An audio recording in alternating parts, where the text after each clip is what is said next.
Welcome back to the show, folks. This is Living Vacationland, Mike and I's new project. Last week was our first episode. We're back this week. Mike's going to tell me a little story. Pretty excited about this. Little hat tip to The Dollop, one of my favorite podcasts out there. Kind of a way to approach this style of things is pretty much just tell each other about something that we've lightly researched. I think it'll be a fun segment. Gives me an excuse to dive deep on Maine history and kind of get into what makes Maine Maine, which is why we're doing this. We've got a Maine brewery with us today, new brewery, right down the road in New Gloucester. Got a Saison-styled farmhouse ale. It's pretty good. We already tried it, but I emptied my glass so I could pour it so you guys could see this. Kind of not impressed with this, but it is delicious. That's a lot of head. Not the good kind. So I'm going to pour my beer, wait a few minutes, and then I can drink it. But it does taste good, New Brewing. I'm with it. What's up, Mike? Good timing, huh? I know.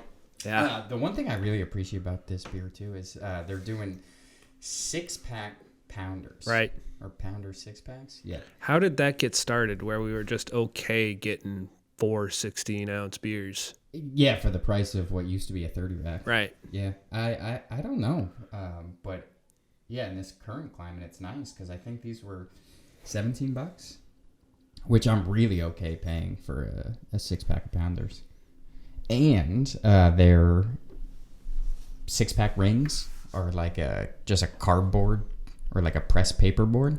Interesting. Yeah, not a plastic ring, which I hadn't seen before. Are they still sturdy? Yeah, I would say they're more sturdy than the plastic ring because it's like it's cheesy a plastic rigid ring. Yeah. Yeah. Interesting. Cool. Yeah, it's not as sturdy as like. Well, no, it probably is as sturdy as those like thick plastic rings. Right. Those things are overbuilt. Yeah. But I get it. Like, yeah, I don't any want fish that gets stuck in that. Yeah. We got enough of those. Perspective, like yeah. I don't like the new style ones that are like minimalistic, like Baxter uses them. I don't know if I've seen those. It's like the old style, but it's the new plastic. Interesting. So it like clicks around the thing, and then there's these like pull tabby. Yeah. I can't believe you don't know what I'm talking about. No. They must be. The beer's like barely in it. Yeah. I don't like it. They must be so much easier to package, though. I remember as a kid working for my parents. I've done it. Yeah, those things are hard. Yeah. Really hard. Yeah. It's an art. It blew my mind when we did that at your parents' store that somebody does that at the store. I know. Like before that, I thought it came from Budweiser. No, you just split a 30-rack open and ring them up. Drink a few. Oh, yeah, absolutely. I'll never know. No. So, what do you like about the beer? Let's talk about the beer a little bit more. Price point, that's huge win. Yeah. You told me it was $18 for the pack, and I was like, the Gloucester Village store, lower your prices. It's too expensive. The working man can't afford it. No. But you get 6 of them, so I'm okay with it. Yeah, it's much better. I still don't like it. It's expensive. Yeah. But that's everywhere. I'm not brewing my own beer, so I can't complain. No, it's really tasty. Maple syrup, I think, was one of the big things in there. I didn't get that. Yeah. I mean, it's a good saison. It's balanced. Yeah. Actually, this is perfect. I have been looking for a local... Look at that excitement out of Mike. Well, I have a dinner next week that I'm making an ice cream, and I wanted to do a saison ice cream, and I've been looking with maple in it? Yeah, no, so I think that's a winner. Yeah. I mean, I only tried 2 so far, but... Yeah. I like the packaging. Yeah, it's unique. Yeah. Yep. And I didn't even know they were starting a can. No. I know they had talked about wanting to do it right off the bat, and I mean they only opened in June or July. Yep. So yeah, I got to get over there. Building looks good. It's a good spot. They have a I think it's called like All Yoked or Yoked Up food truck. That's a permanent location. Yeah. Yeah, so no rotating food trucks. They just always have this food truck there. Interesting. Yeah, it's a good spot. Maybe we'll talk them into letting us do a podcast there. Yeah. I'd like to do that, show off some of these businesses and kind of do some on-location ones eventually. Yeah.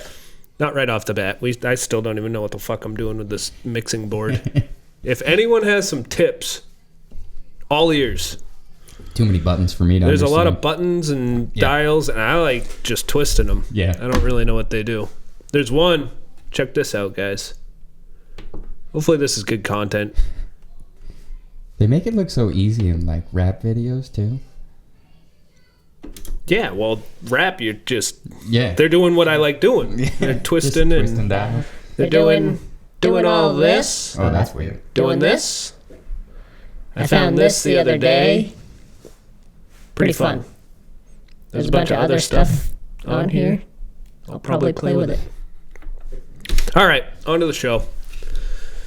Beer's good. Shout out new brewery. And here's the guts of the... Oh, yeah, we got a new... I don't know if we said anything about this, but I like this background. It's all Mike's gear. Yeah, Very way cool. too much of it. And that's only like, what, maybe half the room that you can see? Right. A little bit less. Yep. But it's real nice having a spot to just... He's got his own porter right around the wall. Just hauls him out and he goes, come on. Pack me up.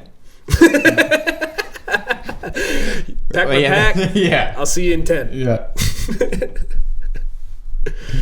Cool. Let's get off the almost racism and into the content. Yeah.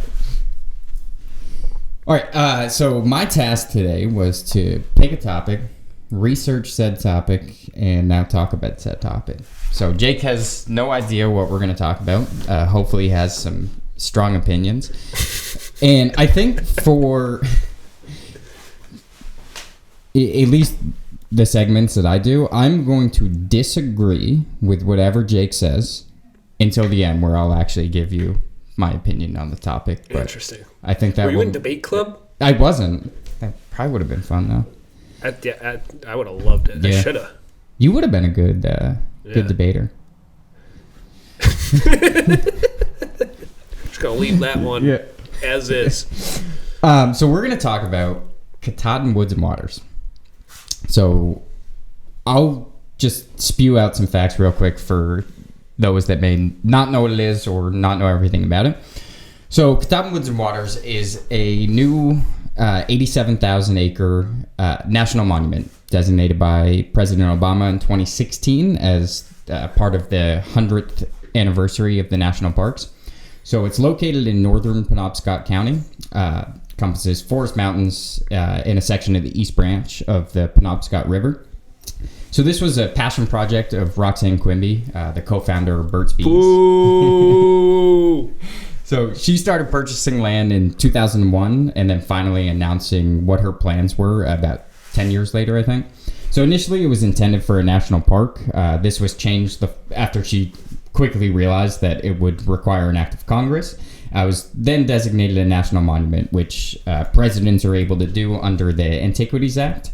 So it was highly criticized by then Governor Paul LePage, citing increased government intrusion, which would hinder a forest-based economy.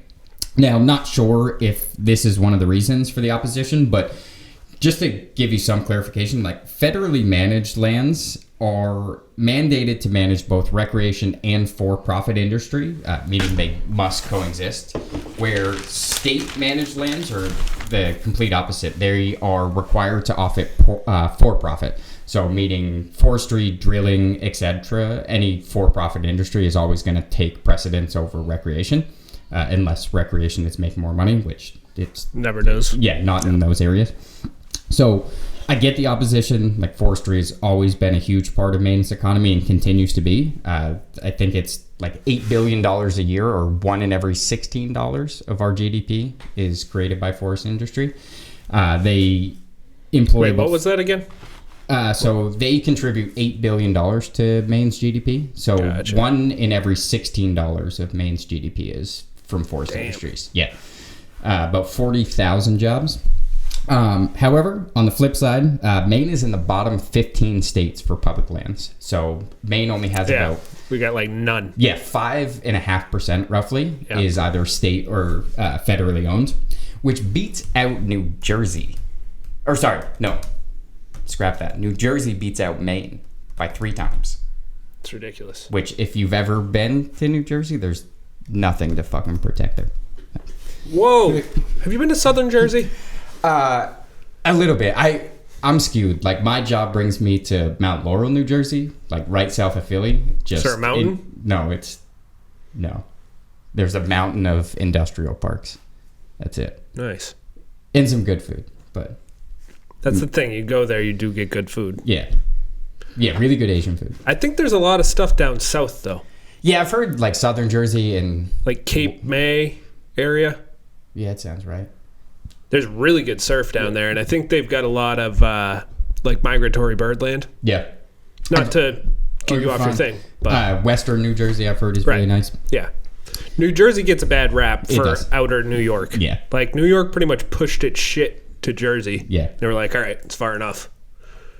Yeah, and then I think all their people went to Western and Southern New Jersey. Fuck Jersey.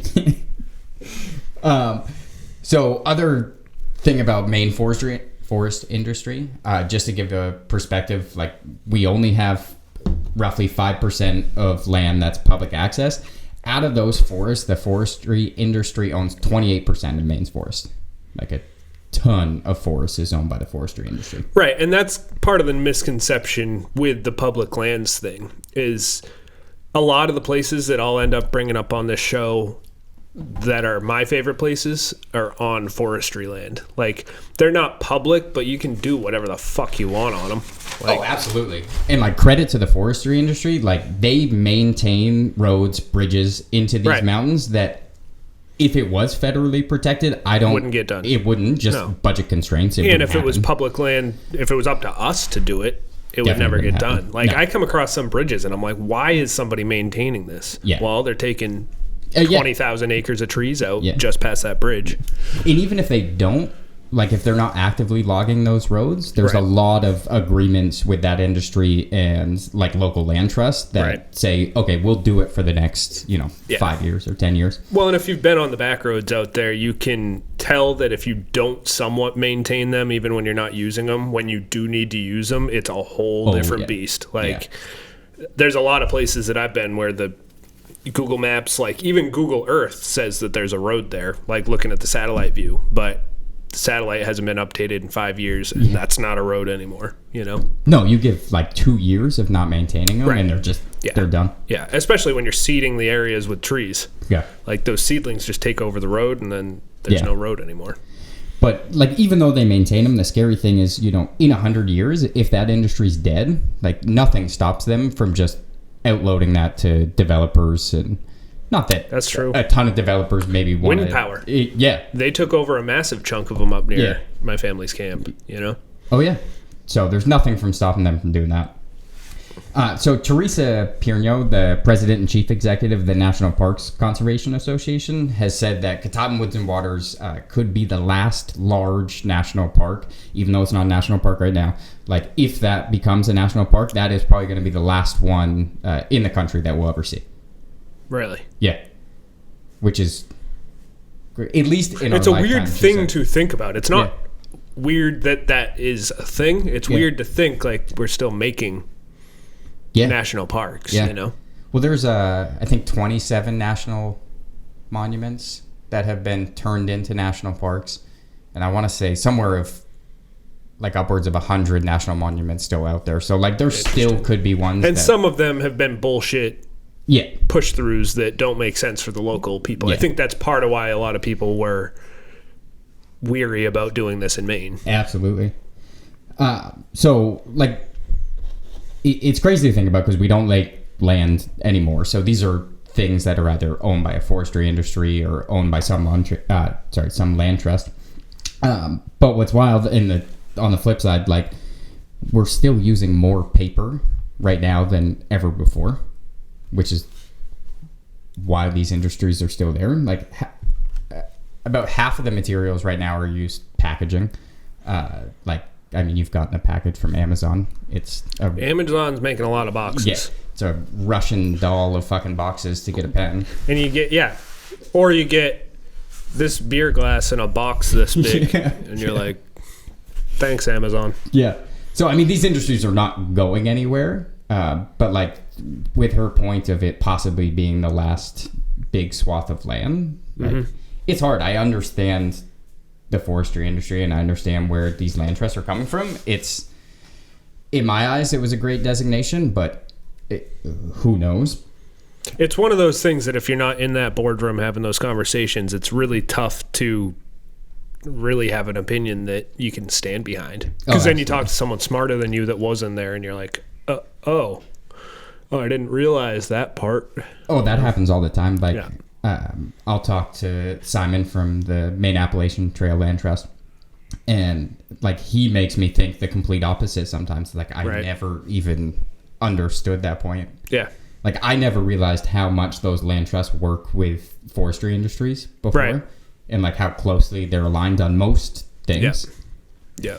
I was listening to somebody talking about it out in Idaho the other day on Stephen Rinella's podcast, and they were pretty much like, unless your best bet with saving these spaces is to work with everybody that appreciates them to find common ground. He was like, there's no point in fighting the people that want to be out there on four-wheelers or the foresters. Like, when you break it down to who the people are that are foresters, like, they want the best for the woods too. 9 times out of 10, probably 10 times out of 10, they're hunters that use that land and appreciate that land just as much as, if not more, than, you know. And I think that's like the big question with Katahdin Woods Waters now is, like, I get it. People were opposed.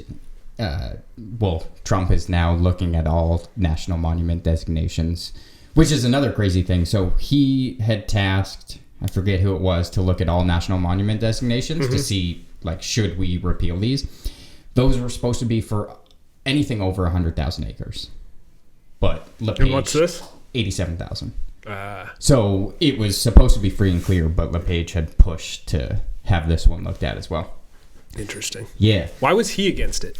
Forestry industry, as far as I could tell. Like, he is that what the big separation is? Is the they big can't opposition? Yeah. Log it. Yeah. Okay. So, which is like, I don't know if they can't log it 100%, because there's some land trust designations and things like that where they own the land and it's for recreation, but they still have timber rights to these places. There's more stipulations of. I mean, Saddleback's got one right next to it. Yeah. Which, I don't. Maybe if we have time, we'll get into that a little bit today. Because I think that does kind of go in line with this from the opposite side, where it's so recreation based that, I mean, they crippled Rangeley's economy for 5 years. Oh yeah. You know. Yeah, I think. And I mean, I wouldn't want to take a $40 million loss either. No. But. No, because like this plot of land was, what did they? I think they valued it at $60 million. Okay. So. Which. Really? Yeah. And I don't know if most of that was timber rights. Right. That valued it so high. Right. I think the big question now is like, okay, it's been designated. If Trump administration doesn't repeal it, can people move forward and try to make this work? Like, I think that's. So is it still not going? Oh, it's a monument now. People want to make it a park. People want to make it a park, but like the administration right now is looking at repealing even its monument status. Gotcha. So, what would happen then? It would just go back to logging land. Yeah, or whoever. Well, that's the hard part because like who owns it? Quimby owned it.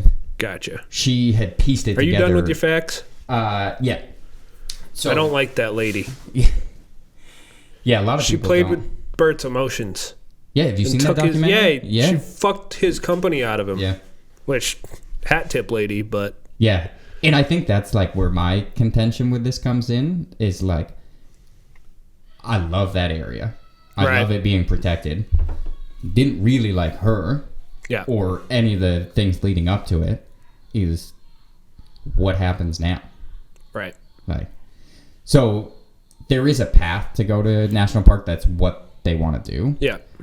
And some of like, I don't know if you know any of the ones that had moved from national monument to national park. Right. But it's happened a ton. Like Grand Canyon, that was a national monument. Yep. Grand Tetons was a national How monument. big's Grand Canyon? Do you know? Bigger than this. Is it? Yeah. Because my thought with it is, in Maine, like, okay, that's a national park. Yeah. 60,000 acre national park, just Yeah, so yeah. to speak. What do we do with it then? Well, so that's a big question. Or Like if you're not letting people four-wheel on it and stuff Yeah. like that, then how are you getting around 60,000 acres? Yeah. Yeah, it means more infrastructure, more roads. Right. So you're Things going like to that. overdevelop this thing instead of Yeah. keeping it. I mean, four-wheeling back roads is one of my childhood memories that I Yeah. love, you know? And I never felt like those logging companies were overly affecting the land. Like, it is weird. You'll go down a road and just be like, oh, there was a forest there last year. But then you go down another road, and 10 years ago, there wasn't a forest that's grown back. So, you know, and I mean, we're doing way better than we did, Yeah. you know? Yeah, as long as you're sustainably harvesting. Right. So how big is this? Because that's like kind of my thought process is, so Grand Tetons was a national monument. Acadia was a national monument before it was a park. Bryce Canyon, and there's like 25 others. Is all these other ones. Who made Acadia a national? Because I know the Rockefellers are the ones that put the road around it. That, I don't know what year. Most all of these, like Tetons, Grand Canyon, Acadia, Bryce. 1.217 million acres. Way bigger. Damn. A lot of these were between the 1910s and the 1950s. I don't know of any that have been turned into a national park within the last 25 years. Right. Not to say there hasn't been. Yep. And like, again, I love that area, but is it worthy of a national park is the big question. Like, Yeah. you know, Well, and also, is a national park going to make it a better, more enjoyable place? Not necessarily. personally, I don't know if it would. Like, I don't think it would. I've There's enough been- primitive camping there. yeah, There's enough established hiking routes that are not like. I'll get to that. Okay, go ahead. Yeah. So yes, on the primitive camping, not so much on the hiking trails yet. No, Like- but I'm saying like ways to get Oh, for sure. into like the northern Maine woods have always been that rough. Yeah. I don't want Acadia trails running through No, it. no. I want like this might be an animal trail. Oh Yeah. no, there's a blue check on the Yeah. tree, you know? Yeah. Because a lot of times you'll do that, you end up at this pond and there's like 15 boats sitting at the pond that people have dragged in and left there, and you're like, all right, well, Yeah, I feel like we came across a place like that one time. I do it all the Yeah. time. Yeah, because right now there's really like the IAT, the International Appalachian Trail runs through there. So it picks up after Baxter and then continues on to Right. Canada. Okay, so here's a retort, and we're definitely doing an episode on this. But so if we're to take the approach of developing it for recreation and making it a national park, let's look at an example of that crumbling right now in Maine in the Maine Hudson Trails system. Oh yeah, Like they they're are trying on the to, brink of like they're closing. broke. Nobody's paying for what they built, Yeah. and they built it too fancy. People don't hike into the woods for fancy. No, and what's You know? crazy about it's them, cool on paper, but they don't. they won't let somebody like me or you come in and enjoy it how we would like to. Yeah. So Yeah, I mean, I can't say that 100% because I've never used their trail system. Well, they don't even own the trail system. Right. Am I going to be able to sit by the fire and smoke weed? I don't know. I doubt it. They do have beer. I know that. Yeah, because Maine's okay with a bunch of alcoholics, Yeah. but God forbid some stoners want a place to Right. partake in weed. That is And tell me a trail going into the woods Yeah. 15 miles isn't a good spot to get Yeah. high. Like, you're not going to get in your car, Yeah. you know, which some argue is not even worth having the debate. But let's call it a drug. It is a drug. Like, that's what they should do. Dude, if they changed the Maine Hudson Trail system into a cannabis-friendly hiking trail, like, $1 billion. Maybe not $1 billion. No. I don't know. You put a dispensary in there and you're just like, Yeah. $80 an eighth. Fuck you. Yeah, where else are you going to go? Right. I know it's too bad with them, too, because, like, the trail system that's around there is fantastic. And they proved a lot with the building of the huts. Yeah. Like, if those weren't Maine Huts and Trails huts, like, if it was just my house, I could live there. Oh, yeah. It's got everything that I would need. And they did it in the middle of the woods. Yeah, but somebody was talking about this the other day, is like one of the biggest problems, I don't know if it was like the way they had built it or the plumbing or what it was, is those have to constantly be heated and maintained even without anybody there. Right. Like they can't shut them down. Like so through the winter they're constantly maintaining them even though there's not as many people there. Right. Well, and then part of their solution going forward, if they get their funding, is developing land for snowmobilers to come and use them. Yeah. It's like, so then you failed at your mission. Yeah. To make this a backcountry destination for human-powered stuff. Yeah. You know? Yeah, there's already a ton of snowmobiling places. Right. Yeah. And one could argue that just having more of that type of stuff is the better solution to making it. I mean, why does it need the designation of a national park? You can already go in there and do whatever you want. Funding is what do you need? So you need funding so you can develop it. Yeah, and maintaining. Like, I don't know. Well, the Forestry Service is maintaining it.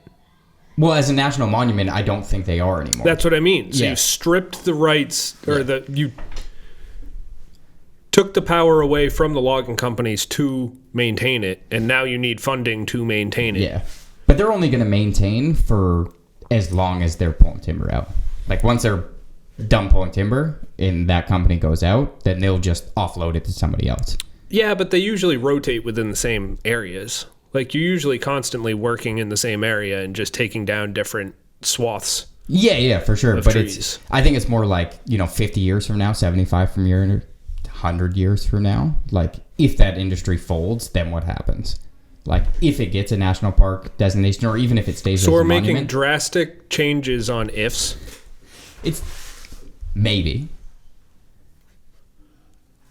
But so the federal government's like billions of dollars in debt, screwing a bunch of shit up, and we want to hand them 60,000 acres of our state? Yeah, but what happens if we don't? We keep fucking logging it. You lift your Subaru, don't be a little bitch in a Honda. But what happens tomorrow if they decide, nobody else is hiking on this, we're going to gate it, we're going to shut it down, and then... Can't that be dictated through state legislation? Not you can't log land. X amount of land without having it available to... I don't know if they can on... I mean, isn't that how Baxter runs? Baxter that's a completely different beast. I don't know a ton about it, but it is a privatized... Baxter seems like it runs with like a business. Logging. Yeah. You know what I mean? They're like, we get the local economy and what it takes to run that. Yeah. But we want this place to be available to everyone, Yeah. I haven't really done much time in Baxter. I need to go up there more. But It's great. And this place is great. Like, I did 4 days last year. Mm-hmm. Day and a half canoe down the East Branch of the Penobscot, and then 3 days backpacking back up to whatever that pond is. Yep. It's really not like it needs some maintenance just because right now it's a network of old logging roads and trails that are kind of hobbled together. Mm-hmm. So there was a lot of just like, okay, look at the GPS. Where the fuck are we? But if you develop those roads, you're not going to have the experience that you had last year. Well, these were like old like logging roads that you can't drive on. Yeah. Like all grown in, pretty much just game trails at this point. It's a fine line of like how much development you can do with keeping the intent of the place. Like, I don't know what Grand Canyon or Grand Tetons looked like 7 years ago before they started to develop it. Right. I have no idea. Well, and you hear some of the mileage that some of the people got in before any of this was developed. And you've got some of the best... Some people that are in the best shape of explorers ever, like Lewis and Clark and stuff. And there's some spots in the country where they did like 5 miles in a day. Yeah. Yeah, like, it's so rugged. Yeah. Like, all I know is like 100 years from now, when my grandkids are 40 years old, I don't want them to be like, oh, we really want to go to this place that, you know, my grandfather went, and then go and it's some Walmart. There's not going to be a Walmart up there. Why not?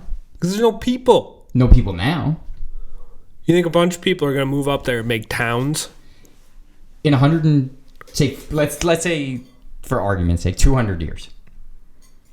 Dude, this next generation of kids aren't even getting fucking licenses. You think they're going to want to live in the middle of the woods? Yeah, but will it be the middle of the woods in 200 years? 200 years Is ago. it going to be New York City? Are they going to be running Ubers around there? Well, let's see. So where are we? 2019. So 1819. Yeah. What was Portland in 1819? What was Lewiston in 1819? Yeah, look it up. Like, it used to be what, a day's... I know it's burnt to the ground like 3 times. Portland, yeah, for sure. It was in Falmouth. Then the Indians were like, no. Yeah, move this. Move your...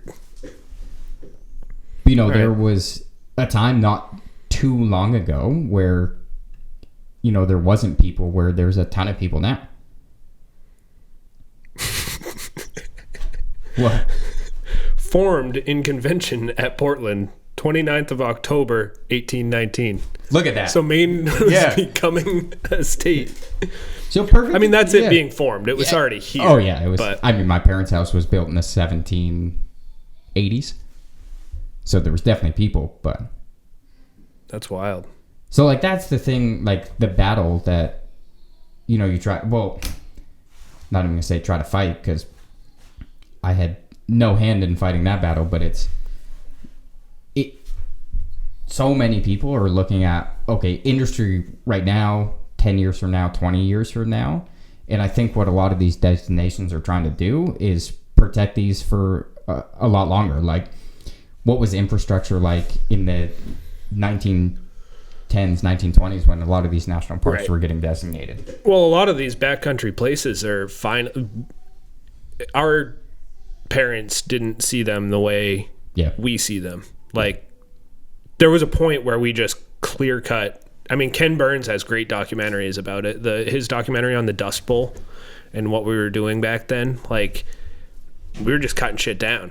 Oh, like, yeah. There was literally something in the federal government at one point where we were contemplating paving the country. Like the whole country? Yeah. Yeah. That's crazy. Dude, the reason beef is so, like, big in America is because we destroyed the middle of the country and then built up prairie lands, and then they pretty much figured out all they could do is graze cattle there. Yeah. Because we ruined the rhizosphere of the whole area. Yeah. You know?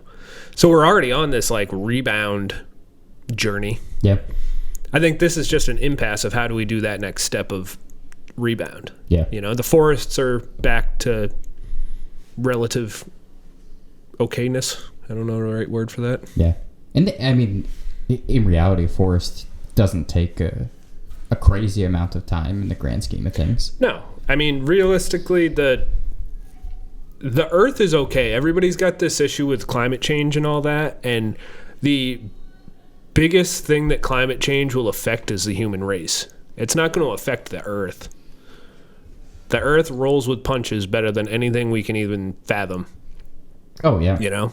We could nuclear bomb this thing, and in 10,000 years, it's going to start. There's going to be bacteria that starts growing, and we'll just go through the process again, you know? Yeah, climate change is a real thing, but the effect of climate change, you're right, is its only effect on not just the human race, but... Yeah, for the most part, though. Like, even animals will adapt. Yeah. I think it was Yvon Chouinard was talking about it, and he was like, when animals go extinct, other animals are evolving. Yeah. You know, we just think of animals as these furry things or these snakes or lizards, and sometimes it's little bacterias that, you know. Or like this jellyfish I was reading about the other day that doesn't die ever. Okay. Like it just doesn't die. It's been around for however many years, and it continually reverses its aging process. Like, I didn't read a crazy amount. It's like I couldn't tell from the article, like, does it go from, okay, I'm 0 years old, now I'm 100 years old, and then I work my way back to 0 years old, and then start this process over and over again? What it made it sound like, but that'd be fun. Yeah. Just Benjamin Button ping pong back and forth? Yeah, over and over and over again. I'm down with it. So, an example of what we'd probably be looking at if this place gets to national park. Yeah. Stature yeah. or stature. Yeah. Status. Stature is like, yeah, I don't know. Have you been to Katahdin Ironworks? I feel like I've gone by it. I don't know if I've actually. So it's in this. Been there. It's called Kijo Mary Forest. 175,000 acres. So we're talking bigger, right? Than that. Was it 60 or 600,000? It's 87,000. Oh yeah. Been listening. So it's not good with numbers.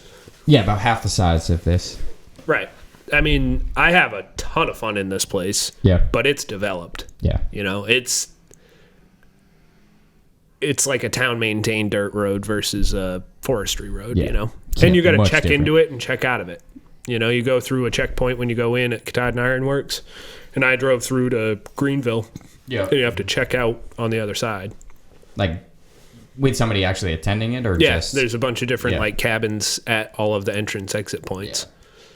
You know, and it was kind of there's something weird about it, and especially if we're going to sell tourism, there's something exciting about checking into a spot. Like when I found it, I was like, there's probably some cool shit in here. Yeah. And then there was, but in hindsight, I've found just as cool of shit on logging roads. Oh yeah. In the middle of the woods, you know. And I have more appreciation for them then. When you check into some place, you feel like somebody's found the place for you. That's fair. You know, even on 175,000 acres. Yeah. Like, that's not 175,000 drivable acres. No. You got a few different paths that you can go and then some trails through it. Yeah. You'd love it out there because you can park, explore. You could park 2 cars and through hike a small section. I know I've heard of it, but... Maybe we'll go up there next year and kind of... Yeah, for sure. I don't know. You got a friggin' baby on the way. Maybe we'll do it in 10 years. Yeah. I guess the other question with the national park status is, does it automatically mean if it's designated as a national park that it goes to shit? I don't think it goes to shit. I think we start polishing the turd instead of appreciating it for the turd. Yeah. Yeah, I mean, there's definitely, like, look at Acadia. That's a great example. But it's always been meticulously maintained. Yeah. And we're talking about an island. I mean, for sure. We're not talking 85,000 acres. But I think it was I'm going to grab a beer, but look at when there's some right there. That was established as a national park versus a national monument. I think it was like the 20s or the 40s. 47,000 acres. Okay.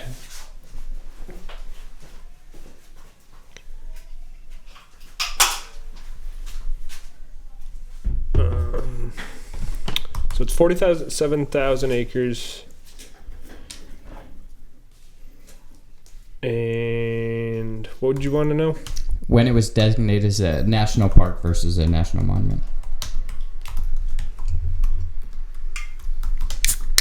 Oh, that Lake St. George crack. National monument. Yo, fuck you, Apple, and your shitty fucking keyboards. Yeah, I want to say... I looked at a bunch of them the other day, but I want to say it was in the 40s. Sierra du Monts National Monument by presidential proclamation in 1916. The park was renamed and redesignated as Lafayette National Park in 1919. Yeah, I was way off. The park was renamed Acadia National Park in 1929. I think we should do a show on that. All the political bullshit that happened between 1916 and 1929 that they had to change the name 3 times. Yeah. Like, who was Lafayette and who did he piss off? Yeah. Yeah, it went from real French to sort of French to... Really? I guess still... Acadia's still French, not right? French, yeah. I mean, not English. But like that... to your point, is what was it like? 3.5 million people visited the park in 2017. Yeah, they're the fourth. I want to say the fourth most visited park. They're in the top 10 for sure. Yeah. But then you look at like Grand Tetons, which have you been? No. So that was what I thought was a perfect example of a backcountry national park that was like, it was maintained. There were some roads to your, like, to the lake, to some of the mountain views, to the things that people can't access, but it was not maintained in the backcountry to get to some of the really cool places. Right. Yeah. And that's what you get in some of the stuff. Like, I listen to some, like, Steven Ranella is one of my favorite podcasts, and listening to him talk about his backcountry hunts out there, where it's like, oh, cool, I shot this elk. Now I have to do this hike out 4 times because I have to quarter this elk. Yeah. Like, it makes the whitetail stuff around here seem tame. Yeah. You know?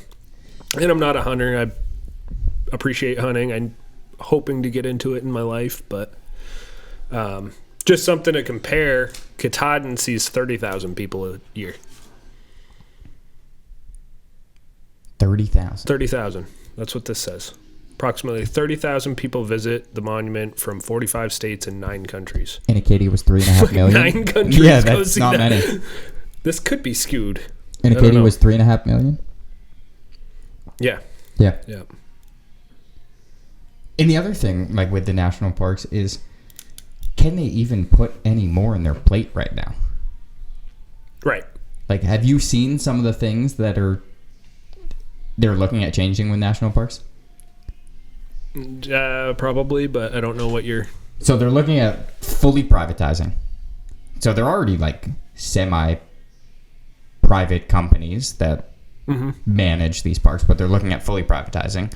They're looking at getting rid of, or at least increasing, the senior cost. So right now I think it's like $80 for a senior national park pass, and that lasts lifetime.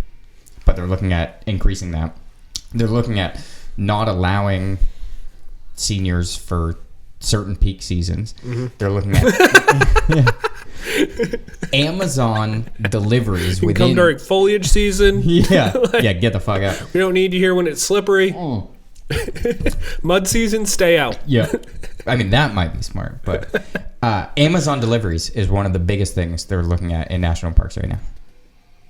Like, what?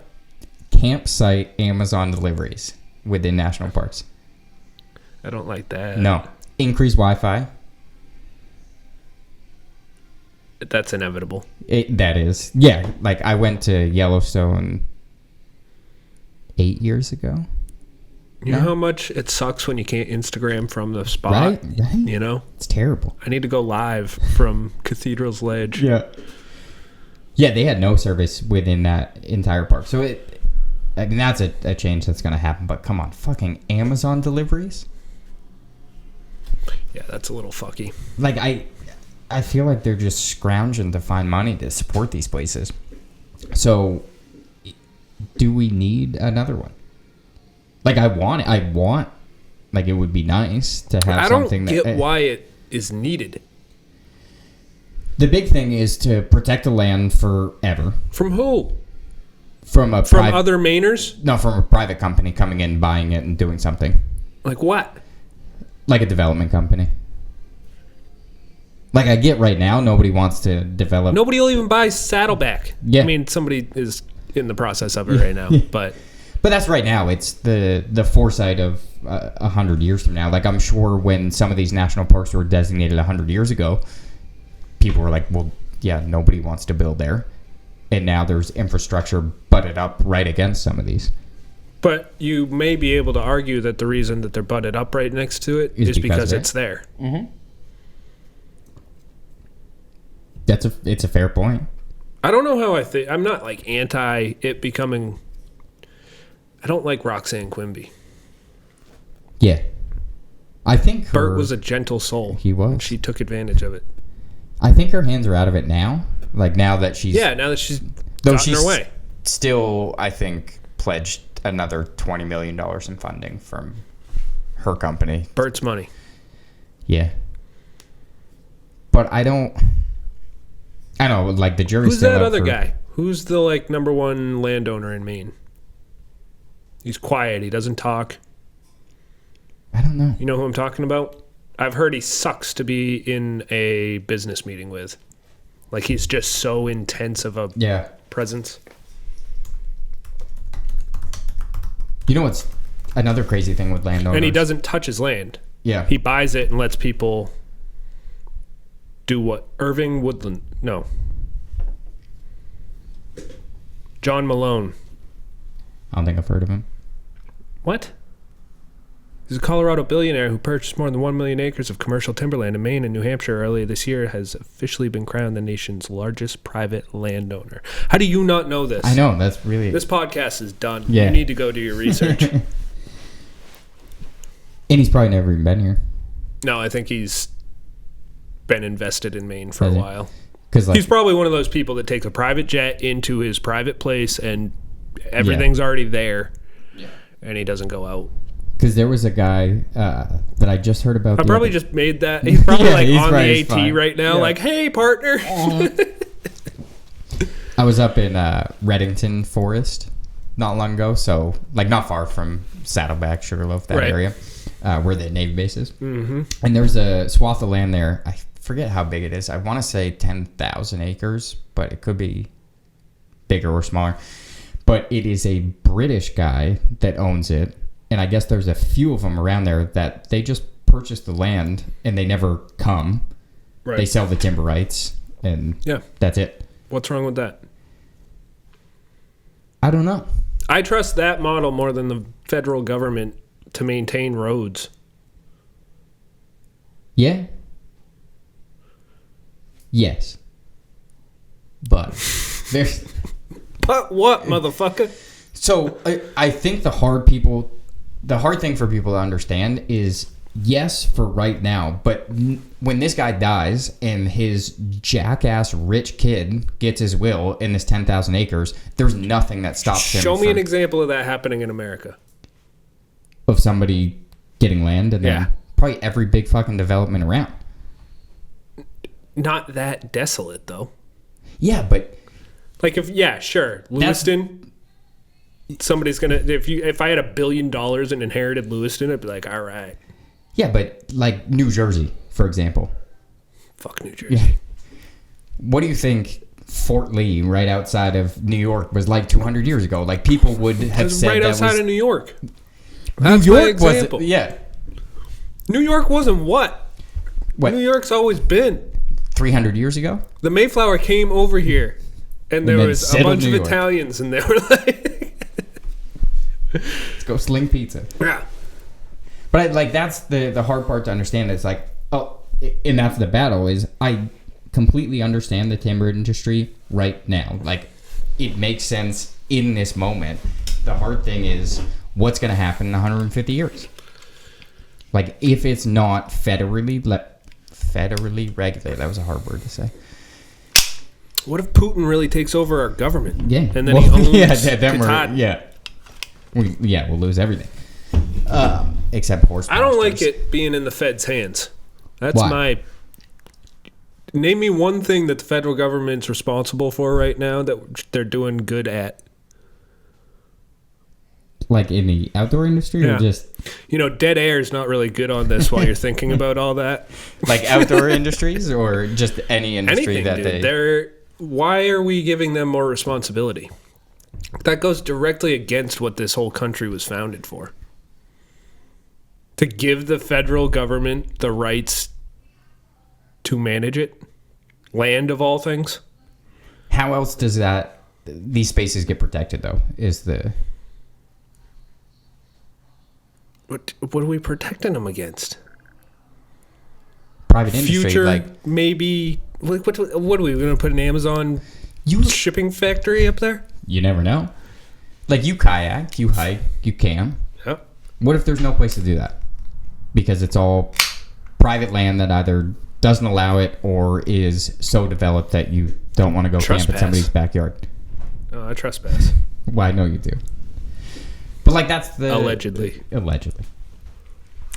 That's a battle. Not to say that I love giving the federal government more access, But if they regulate the land, they're the only ones that are mandated to regulate it with both parties in mind. Where state why don't we change our state legislation so that they have to?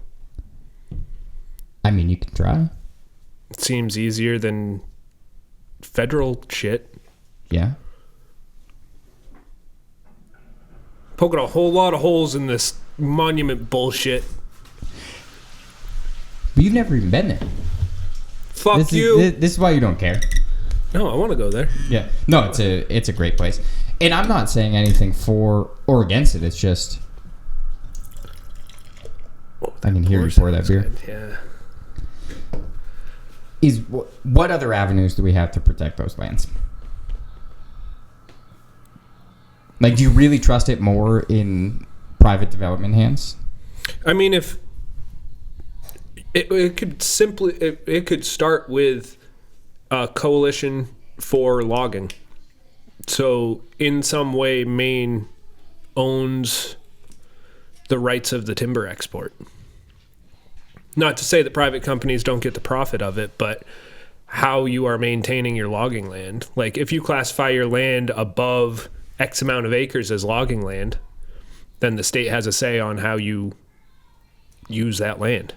Isn't that the same thing you're arguing against for having the federal government regulate it? No, because making it a national park makes it a park. Like, dude, people are trying to fucking hug bison out in Yellowstone right now because they look at it like a zoo. Mm-hmm.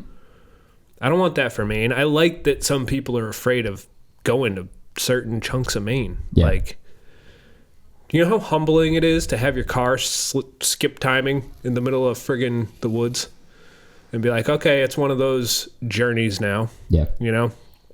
You don't get 4Gs of bars because the federal government's coming in and giving you Wi-Fi and call AAA and it's good.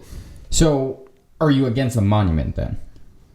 I don't know, motherfucker. Like, you still have essentially... What does that even mean? What's a fucking monument? They're taking them down south. That's a different monument. You tell me that in 200 years. Yeah.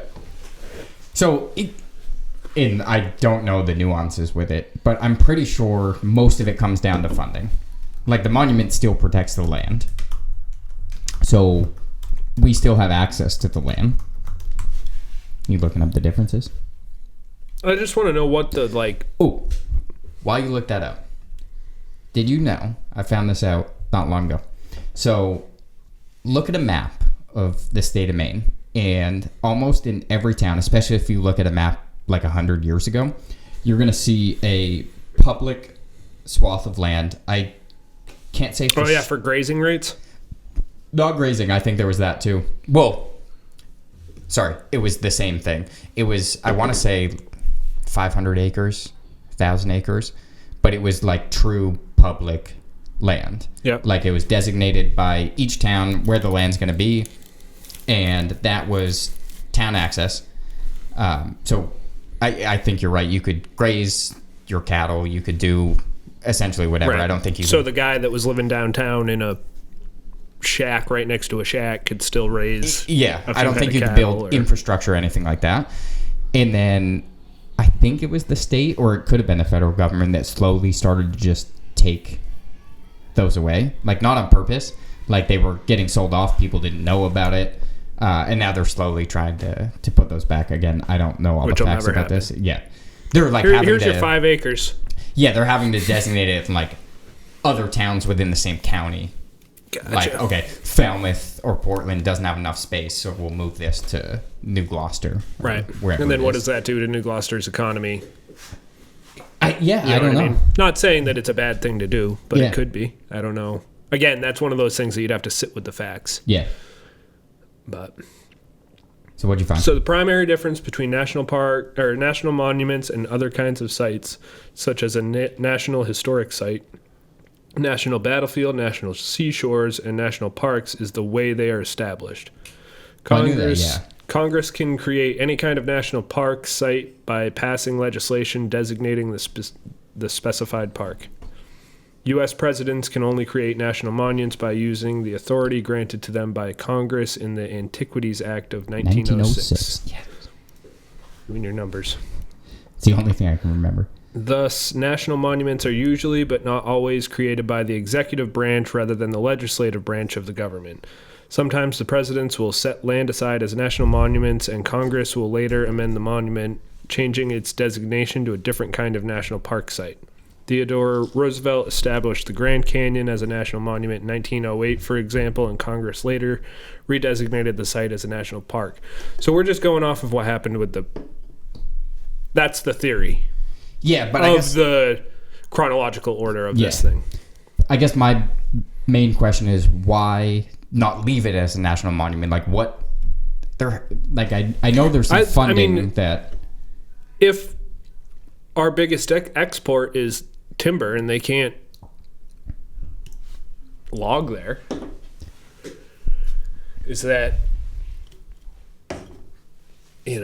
and that's even its own can of worms that maybe we'll get into eventually, but most of the timbers being cut down by Irving, which I think is that John Malone guy, and a lot of it gets sent to China to be turned into stuff to be sent right back here. Yeah, most timber now, like if you go to Home Depot or Lowe's, it's all Irving timber too. Right.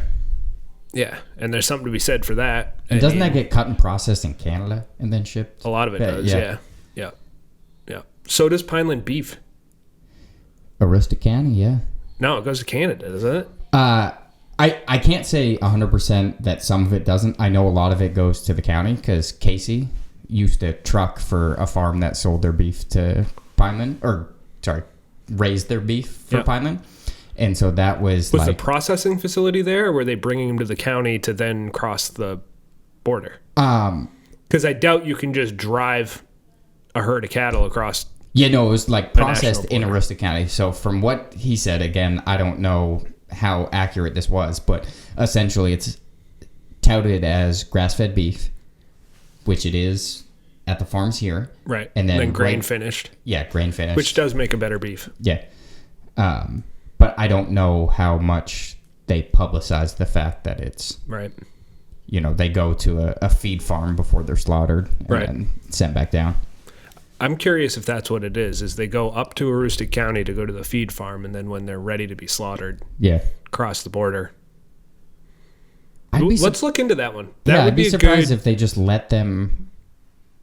I feel like there's so much regulatory bullshit that would have to go into... Some stuff just went through because of stuff like this. If you say made in Maine or Maine-grown beef or something like that, there's certain requirements that you have to adhere to now, which before there wasn't. Yeah. But... Yeah, I don't know really anything about that. All right, let's see if I had any more notes before we... So set aside both sides of the argument for National Monument. It really is a fucking fantastic place to go. Right now, as it sits. Oh, as it sits, it is. That was probably one of the best backpacking trips I've ever had. So it was Ben Capano and my buddy Sean Boulanger. Day in a canoe down the East Branch. We stayed on the river. And then shitty second day. So, and this was some of the good and bad aspects of it not being more maintained is there's no good maps about how to get through this place. Mm-hmm. So, I bet if you ask a local guy, there is. Well, so actually, let me talk about this first, and then I'll talk about the trip. Okay. So we used a local guide up there. I said a local guy, not a local guide. A local guide. No, who was a guy. Mom. Yeah, no, he was a So he owns a hunting camp up there, or not a camp, but a hunting outfit. Mm-hmm. They do bear hunting, fishing, etc. And so we rented the canoes from him because we weren't gonna drag a canoe 4 hours to go up there. That way, when we were done the canoe and we started our backpack, we could just leave him on the side of the river. He would come and pick him up. Similar to Moose River. Yeah, very similar. And it was really interesting to talk to him because, we had like a 45-minute drive to where he dropped us off, and he's talking about how they're trying to transition into this new national monument status because he lost a ton of access to his bear hunting rights, a ton of access to what they were using for snowmobile trails. Yep. And like, this is a guy, he's been there, I think he said he's on like the third generation of his family being up there. And establishing those regiments is what makes that business. Yeah. Like, it takes a lifetime to map out your offerings in a business like that. It's not as easy as like, become a Maine guide and... No. No, you can't even be a master Maine guide unless you've been a guide, and I forget how many hours you need to do a year, but it's 10 years before you can even get that certificate. Like, so you're building it forever. Right. And these are hunting grounds that they've used for years. And he was totally fine with losing it, which I found like interesting, really surprising. But what he said is there was no thought of how do we transition to recreation. He's like, we're trying to scrounge up recreation business, but we wish there was like a 5-year plan of, okay, you're going to lose, maybe these grounds this year, and then the next stage next year is we were pretty much just told, okay, we lose all this, and now we're trying to pick it up with recreation. It's just fucking impossible. Right. And what he was doing is not recreation.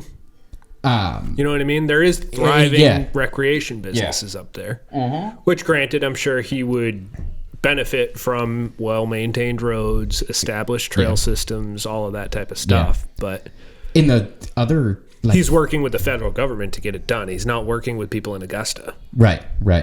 Yeah, I don't know who. Yeah, how that works. I'm sure there's local liaisons, but everything's running through the federal government. You can't. I mean, I noticed it. I was going to some of the cannabis meetings in Poland this past winter, and it was eye-opening to me going into about an hour. It was eye-opening to me how much more you can get done in a town than you can in a state than you can at the federal level. Everyone thinks like my vote doesn't matter, and it doesn't at a federal government. Yeah. Poland they approved everything because of voter turnout, and you could tell that Poland was like, fuck, we did not expect all these things to get passed. They passed 5 rec stores and 5 medical stores in Poland. So Poland said, we have the need for 10 stores, and that's, if more people got in on that smaller level, we get to build the product that we want out of Maine, because that's what it is at the end of the day. If we're going to call it a national park and we're going to sell tourism, it's a product. In any other market, it would be a product. You work at a bank and you call your offerings products. It's not a product, but in business sense it is. You know what I mean? Services are products. Exactly. And the quicker the people that enjoy these outdoor lands can get their head around that fact that these are products, that's where I think we need to get our head around that before, if we want to have an opinion on how they're designated and how they're run. Do you get what I mean by that? Yeah, for sure. And like I don't understand how any of these things are, somewhat how they're designated, but not how they run. But you've also noticed too, probably, that now that you've gotten into it, that you're going out with Simon and going with these things, once you just start caring about it, you start to understand it. Oh, absolutely. It's just after that, staying on it to, when you have a question, look it up. Yeah. Because the data's there a lot of the time. We're not in an era where we don't have the data. No. If you don't have the data, it's just ignorant. Agreed. So this has been an ignorant debate brought to you by Living Vacationland. I think that was a great first topic for kind of the name of the show, because we're talking. That's what I would like to dictate or have this show kind of be about, is the juxtaposition of a thriving economy without it turning into New York, because Portland's a shit show now because it's turned into Boston North. Yeah. You know, the only way they're going to make that place survive is if they figure out how to get yachts in there, which they're figuring out, you know, and whatever. The old Portland's gone, so there's no point in really being bitter about it. But do we want to do that to our whole state? Yeah. Or do we want to leave some grit and grime, you know, a little rust around the edges? Well, I guess that's like a perfect point I was trying to make with this is like when you say the old Portland's gone, is this designation has happened. How do we move forward and make it what we want? That's a good point. Like, there's no point in being the bitter local, being like, I don't want it to be. Yeah, well, it is, asshole. Yeah, it's how do we not do what maybe Acadia did and have paved roads and all these things. Right. But definitely get up there. It's an awesome place. Just know you're going to get turned around 8 fucking times and things aren't going to work out. Yep. Sounds like my time in the woods. We had to paddle an extra, I think it was 7 miles, because we assumed that there was a trail to where we need to start backpacking. There was a trail, but it was, okay, this other side is where you need to drop the canoe off. And it was a giant, like the Penobscot at that point is huge. Mm-hmm. It's pouring. It's cold because it's May in Katahdin. Like it's just cuddle. Yeah. Ben's a good cuddler. I'm sure he is. But it was, you know, are we going to take all of our gear off and swim 500 yards across the river to get to put the boat over there? Yeah, like drop the boat and then swim back. And then swim over to like, fuck. So we had to go another 6 miles. 7 miles. Okay. Retort to that. Yeah. Do you think the federal government will do the proper planning to figure out you don't have to do that? No. And I hope I they think don't. The state government would. Yeah. Oh, I see what you're saying. You liked I liked that aspect of it. Right. Like, because then it was, you know, we hadn't planned that out, and now we're pouring over, you know, what little maps and GPS we had to try to figure a network of trails to get back to where it is. Right. A lot of the times when I say I'm going kayaking, I'm not doing the amount of kayaking that people may think I'm doing, or even that I'm putting out there that it seems like I'm doing. Yeah. I enjoy the back road search for the spot just as much. My Google Maps looks like a 13-year-old kid's face just zits everywhere from pinpoints of spots. You know, those... I mean, you know this about me. I don't like spots with names. No. If I can find a spot without a name, especially in the middle of the woods, you're like, there's a chance I'm one of like 100 people that's enjoyed this year, you know? That excites me. Well, that's probably like 50% of my excitement for a backpack trip or any trip in general is poring over maps and planning out what I'm going to do. Yeah. I would say maybe even more. Maybe I've got a lifetime 75%. of adventures set right up in my Google Earth. Yeah. Like, I've got multi-day canoes. I'm still figuring out how to get beer into a kayak. Think I might need to upgrade to a canoe. But there's so much out there that, especially, like, if you Google, like, Maine paddling, go to the Penobscot, do the Allagash, it's wonderful. You know what I mean? Like, it's all these... I'd much rather leave those, like, stop talking about the Maine woods. Yeah. Don't tell people about the spots. Like, send everybody to the same spot and keep your little treasures to yourself. For sure. But there's a reason those places are so sought after as well. I know. I'm sure if I did the Allagash, I'd be like, oh, I get it. Yeah. This is dope. But I know what you mean. Like, there's so many times when somebody... I had never heard of the Moose River. That trip, I'd never heard any of of it. that. And then No. we did it, and it's like... It was fucking awesome. It was probably just as good as the Allagash. Yeah. You know? Yeah, a little shorter, but it was still fantastic. Yeah, and very flat. Yeah, so I think arguments aside, like... I think we're pretty much on the same page. Like, we want the woods to stay the way that they are. Maybe access may get it a little bit better, but... I mean, some of that's light maintenance. And some of it, are we better off creating a coalition of Maine people that want that place maintained and get the rights from the loggers to maintain these spots? Yeah, because when it comes But like you said, it's already a monument, so why even have that discussion? Yeah. But if I got a say in what was going on in the backwoods, I would probably spend more time helping maintain it and establish it. Yeah, since I started volunteering for the Appalachian Trust. Oh, I'm not volunteering. You know, it really opens your eyes to like what it takes to do those things. And I hope, like, even if it goes to a national park, like, I hope some of that wild ruggedness stays the same. Because, like, you look at the AT, and I'm not going to say you can't get lost, but right. There's every book out there. There's tens of thousands of people all the time. It's like, that's what I love about Maine is there's still so many places that you can truly get lost. Right. Which is good. No, it's good. And bad. It's good. Yeah, it's Dude, mainly good. Fuck anybody that can't handle getting lost. Yeah. I'm probably going to die getting lost. But.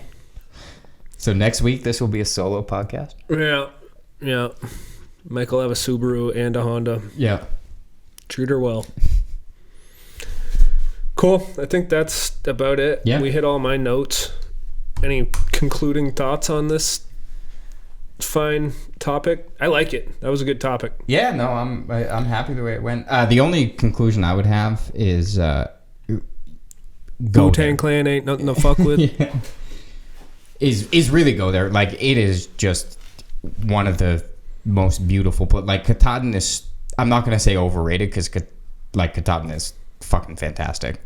But you're right next. But any mountain that big is fantastic. Exactly. Like, obviously, it's fantastic. Yeah. You get to like appreciate all the beauty that's around Katahdin, not just that mountain. Which I touched on last week on look at your core points, and just outside of them's the cool. Exactly. And no people. Like, the only person we saw that'll change. Oh yeah. Oh, yeah. I think it will. It will. 30,000 people? Yeah. Not gonna happen. No, because the only person we saw that entire time was the guy that dropped us off. We saw him 3 days later from across the river. He was fly fishing when we were like 20 miles in. That's awesome. Yeah. Him, and then when we were hiking out on a dirt logging road, there was some dude that was replacing a ditch that threw us in the back of his pickup and drove us out of the road. Really? Yep. You took the drive? Oh, were you over the trip by then? At that point, I think we were. I would always take that. Yeah, I'd be like, God sent me this culvert digging saint. Yeah, I could You'd be wrong. Like, nope, we're hiking today. No, because at that point, I want to say we were like 35 miles into our hike, and then another like 15 on the canoe. Like, we had crested over 50 miles on the trip, and it was just like, we ran out of beer 3 days ago. Like, I need a cold beer. Is that where you learned the bourbon trick? Yeah, but I think even bourbon we had run out of at that point. See, I'm okay with Amazon delivering stuff if it's beer. Right? That's it. Yeah, I never thought about that. Yeah, I'm swaying you now. Yeah. An unlimited source of IPAs and saisons. That is the worst part of backpacking is you can't carry enough beer. And that's really what you want at the end of the day. Yeah. You don't want bourbon. No. I don't. No, but there was beer at the store that we started at, who this guy owns. Of course. So, and his wife, like, just one last thing is she couldn't get any bread deliveries up there because it's so far away from anything. Bread? Yeah, she got a bread oven. Like, all they said, the food was just unreal. Awesome. Yeah. Nice. So I've heard that. I've heard Yosemite's got a shitty burger. Or Yellowstone's got a shitty burger. I think it is. We cooked at both of those places when we were there. The restaurant. Like the restaurant that's there? Yeah, I heard it on a podcast. Well, that's what I'm saying. Like, when we were at both of those places, we cooked ourselves, so we never went to. Well, maybe we'll go do a burger review in Yellowstone. Yeah. I like the idea of stupid content like that. Like, we're going to spend $1,000, go to Yellowstone for the burger, and then we're going to spend 2 weeks and just enjoy Yellowstone. Which is fantastic. But the burger's the reason we're going. Yeah.